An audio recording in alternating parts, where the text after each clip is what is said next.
Alright guys, so this is your 37th tutorial I guess, and in this tutorial I'm going to teach you something that's going to come in handy to you whenever you're building a real software or a real program, and it just makes your work a whole lot easier. So after this tutorial your programming is going to be a whole lot easier because of something called friend function.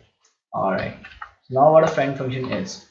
Suppose you had many classes in your program and you had a function that could be commonly applied to 10 classes. Like if there are 10 class of people and you wanted to apply a function named income tax on all those classes, then you can do that by just copying that function in all the 10 classes, or you can make that function the friend of each and every class you wanted to use in, and then that function could be used in any one of that class without writing it multiple times. All right, so I'm just going to show you right now what I'm talking about.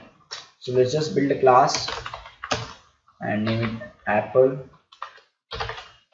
and inside this class let's have a data member a equals to 7. Now in public section what you need to do is just make a function. Let me just tell you to you. All right, so we could make a function crap here, and it would take a apple object. So let's just name object obj. All right, so now what you got to do is we can do anything like change the variable obj.a equals to 7, and this could be done, and then we can just print out not 7, we should change it. Alright, so here it is. We just print out value is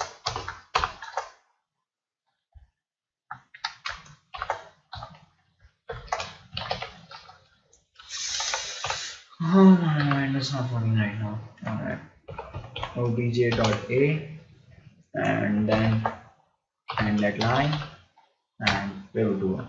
So we have a function here, and suppose we wanted to use this function in 10 classes. Now what we can do is we can just copy the function definition, the function declaration into that class, and then what we can do is just before the return type of function we can write the keyword friend. Right, so now this function a friend of this class.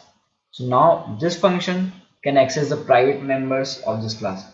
Remember, nothing can no function outside the class can access the private members of any class, but if you make a function of a friend of this class, then this function can access the private data members. So the a is a private data member and this function can access that data because it's a friend of this class. All right, so now let's just hop over to our main and quickly create an apple object.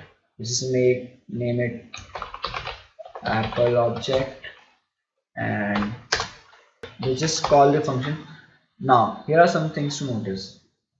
You don't call a function friend function with the object name and then dot separator and then the function name. You call a friend function normally like you call any other function, and it will work with that class because we'll pass an object of that class based on the parameter you pass in here. It will work according to that. Right, so just call it like a normal function, and it's always defined outside the class. Right, so this can be a common function to many class, so it is defined outside the class, and usually you pass on objects into this function, right, because you want to deal with the private member, so you gotta pass an object in here, and then with the help of this object it can access the data members of that class. Right, you just call it right here, and we'll just feed in apple object to this one, and let me check.